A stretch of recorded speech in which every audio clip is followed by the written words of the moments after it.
والعاقبۃ للمتقین والصلاۃ والسلام علی سید الانبیاء والمرسلین۔ تفسیر القرآن الکریم سورۃ الانعام آیت نمبر 32۔ اعوذ باللہ من الشیطان الرجیم۔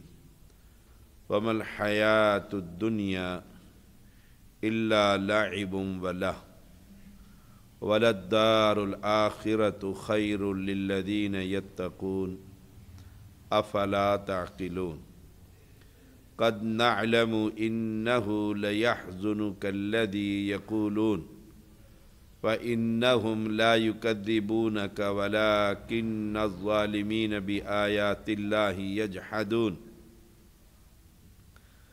اور دنیا کی زندگی کھیل اور دل لگی کے علاوہ کچھ نہیں، اور یقیناً آخرت کا گھر ان لوگوں کے لیے بہتر ہے جو ڈرتے ہیں۔ تو کیا تم نہیں سمجھتے؟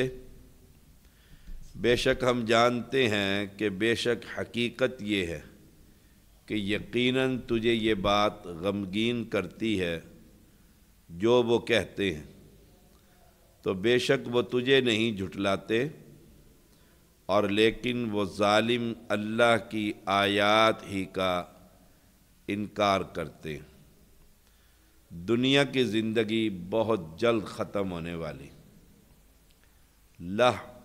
لعب و لہو، کھیل تماشا، کیونکہ جلد ختم ہو جائے گی، فنائی ہو جائے گی ساری دنیا، تو کھیل تماشا ہی ہے۔ ایک ہی گلی میں ایک گھر میں شادی ہے، دوسری میں آدمی مر گیا۔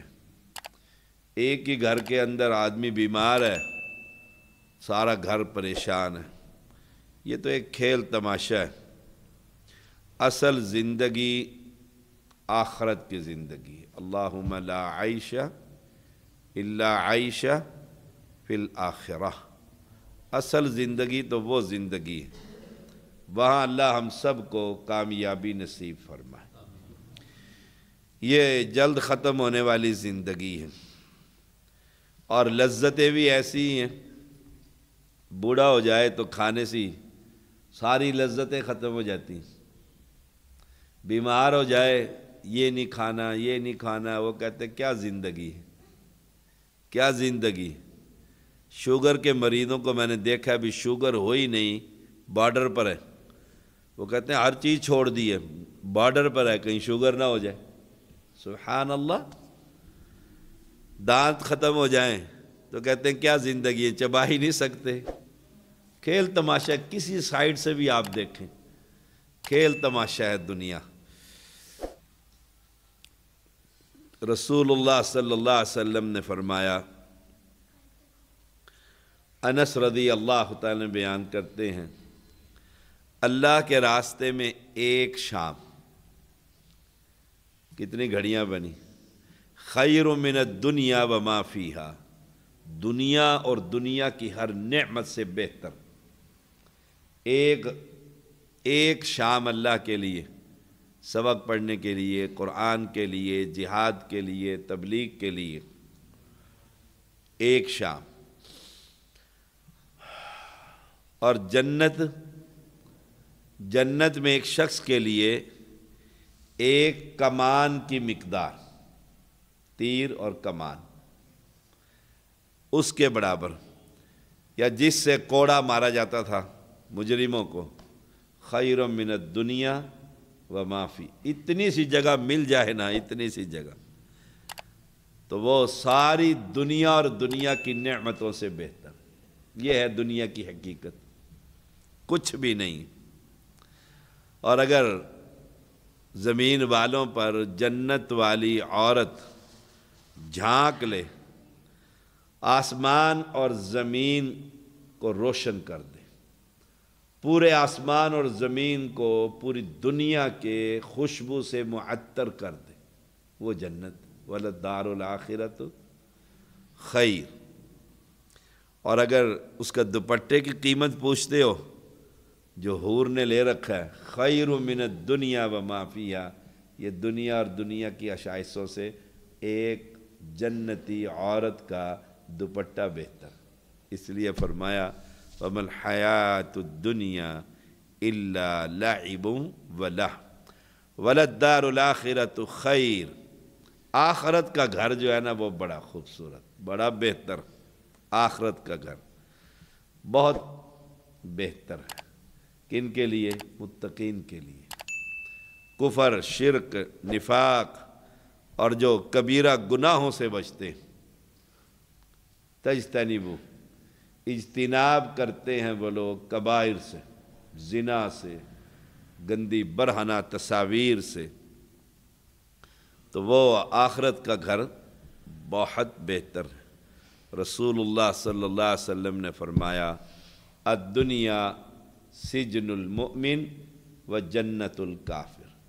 دنیا مومن کے لیے قید خانہ ہے، ہر لحاظ سے قید خانہ ہے۔ کسی غمی میں جائے، بدعتی اور مشرک اور قبر پرستوں کے ہاں چلا جائے تو توحید پرست جلتا ہی رہتا ہے کہ رات ہم لاہور میں تھے، کل مغرب پہ میرا درس تھا لاہور میں، ایسے یہ مسجد ہے اور یہ مارکیٹ تو پھر بھی تھوڑا سا دور ہی ہو گئی، یہ علی حجویری کی قبر تھی، یہ ساتھ مسجد میں نے درس، ہم وہاں سے کیونکہ گزر کے گاڑی، دنیا اس قبر پر، اللہ اکبر، دنیا اس قبر پر، اور مرے ہوئے انسان سے مانگ رہی ہے۔ تو مومن کو بڑی تکلیف ہوتی ہے کہ اللہ بندے تیرے ہیں، بندے تیرے ہیں اور مانگتے تیرے بندوں سے ہیں، وہ بھی مرا ہوا انسان ہے جو بیچارہ کسی کام کا بھی نہیں ہے۔ تو الدنیا سجن المؤمن، مومن کے لیے قید خانہ ہے، ساری عورتیں بے پرد ہیں، ایک پردہ دار اس کے اندر بیٹھی ہوئی ہے تو ساری اسے ہی آنکھیں نکال رہی ہوتی، اب پتہ نہیں کہاں سے آگئے دقیانوسی، کہاں سے آگئے، سارے داڑھی منڈے ہیں، ایک داڑھی والا بیچ میں بیٹھا ہو، کہیں گے مولوی صاحب پتہ نہیں کدھر سے تشریف لے ہیں، ساری مجلس ہی خراب۔ جگہ جگہ پر، جگہ جگہ، قدم قدم پر مومن کے لیے پریشانیاں ہی پریشانیاں، پریشانیاں ہی، اس لیے فرمایا سجن، قید خانہ، قید خانے میں آرام تو نہیں ہوتا، کتنا ہی تنہائی سب سے بڑی سزا کہتے۔ وَجَنَّتُ الْكَافِرِ، کافر کے لیے جنت ہے، شرابیں پیو، شبابیں پیو، سب کچھ جو چاہے کرو، جو چاہے کرو، کفر، شرک، زنا، جو چاہے کرو، کیوں؟ ان کے لیے جنت ہے، یہی دنیا ہے نا ان کی صرف یہی دنیا ہے، وہ سمجھتے ہیں یہی بس مرنا ہے، مرنے کے بعد ختم، کھیل تماشا ختم۔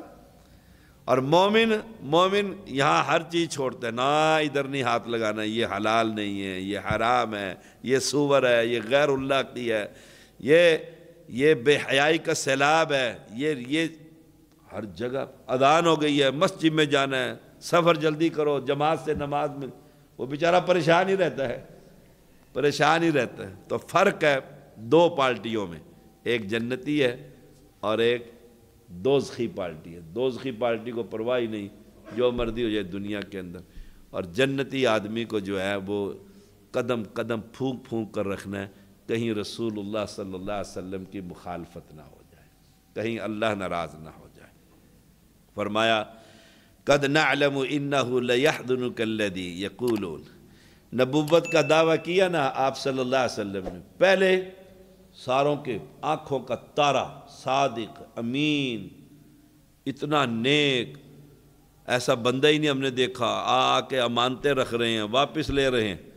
جو ہی آپ نے اللہ کی آیات سنائی نا، وَلَا تَدْعُ مَعَ اللَّهِ إِلَٰهًا آخر، مت پکارو اللہ کے علاوہ کسی اور الہ کو، اللہ کے ساتھ کوئی نہیں ہے، وہ اکیلا ہے۔ سارے کے سارے کمر بستہ ہو گئے آپ کی مخالفت میں، پہلے آگے پیچھے پھر رہے ہیں، جو ہی آپ نے کہا عبادت صرف اس اللہ کی ہوگی تو سارے دشمن ہو گئے، اور آپ کو نعوذ باللہ جھوٹا کہنے لگے، آپ کی دعوت کو انہوں نے ٹھکرایا۔ اللہ اکبر۔ ابو سفیان رضی اللہ تعالی عنہ اسلام سے قبل جنہوں نے جنگیں لڑیں، بدر، احد، خندق، اور ان کے قافلے تیار کیے، وہ رومی بادشاہ ہرقل کے پاس وفد لے کر جب گئے نا وہاں پر اپنا کاروباری، تو اس بادشاہ نے پوچھا محمد صلی اللہ علیہ وسلم نے تمہارے اندر 40 سال گزارے، کبھی جھوٹ بولا ہے؟ اللہ اکبر! کفر کی حالت میں بھی ابو سفیان رضی اللہ تعالیٰ نے کہا تھا محمد صلی اللہ علیہ وسلم نے کبھی جھوٹ نہیں بولا۔ دیکھو، اور ہم کبھی سچ کوئی کسی کو کر کے دیکھ، میں نے تو یہ کیا ہی کوئی نہیں تھا، سامنے کہہ دے گا میں نے تو کیا ہی کوئی نہیں تھا۔ محمد صلی اللہ علیہ وسلم نے کبھی جھوٹ نہیں بولا۔ اس لحاظ سے اللہ تعالیٰ نے، اب آپ غمگین ہوتے تھے لَيَحْزُنُكَ الَّذِي يَقُولُونَ، لوگوں کی باتوں سے، وہ کبھی ساحر کہتے، جب جادوگر، کبھی کچھ کہتے، کبھی آنکھوں سے اشارہ کرتے، کبھی کچھ کرتے، آپ کو تکلیف تو ہوتی تھی، آخر آپ انسان تھے۔ تو اللہ نے پھر یہاں پر تسلی دی ہے۔ اور ہرقل نے یہ بھی کہا تھا اس موقع پر، تاریخ میں آتا ہے کہ جس شخص نے بندوں کے لیے کہیں جھوٹ نہیں بولا، وہ اللہ پر جھوٹ بولے گا کہ میں نبی ہوں اور خود جھوٹا؟ جب تمہارے سامنے کبھی زندگی میں اس نے جھوٹ نہیں بولا، کسی بندے پر جھوٹ کی تہمت نہیں تم نے لگائی، اس پر نہیں لگائی، انہوں نے نہیں لگائی، تو وہ اللہ پر جھوٹ بولیں گے؟ وہ سچا نبی پیغمبر علیہ السلام، اس کے دل میں یہ ساری باتیں آ گئی تھی، لیکن اپنی بادشاہت کی وجہ سے وہ مسلمان نہ ہوا۔ تو اللہ تعالیٰ نے آپ کو تسلی دی کہ فَإِنَّهُمْ لَا يُكَذِّبُونَ، آپ کو نہیں یہ جھٹلا رہے، اصل میں آپ کو تو میں نے بنا کر بھیجا ہے آخری نبی، یہ مجھے جھٹلا رہے ہیں۔ نبی کا انکار اللہ کا انکار ہے، ایک نبی کی توہین سارے انبیاء کی توہین، اس لیے کافر ہمارے پیغمبر کی توہین کرتا ہے، ہم عیسیٰ موسیٰ علیہ السلام کی توہین نہیں کر سکتے، ہمارے وہ پیغمبر ہیں۔ تو اس کا آپ کو نہیں جھٹلا رہے، قرآن نے کہہ دیا۔ اور وَلَكِنَّ الظَّالِمِينَ بِآيَاتِ اللَّهِ يَجْحَدُونَ، اصل میں یہ اللہ کی آیات کا انکار کر رہے ہیں۔ جو شخص بھی نبی کی نبوت کا انکار کرے گا، توحید کا انکار کرے گا، اصل میں وہ اللہ کی آیات کا انکار کرے گا۔ صلی اللہ علیہ وسلم۔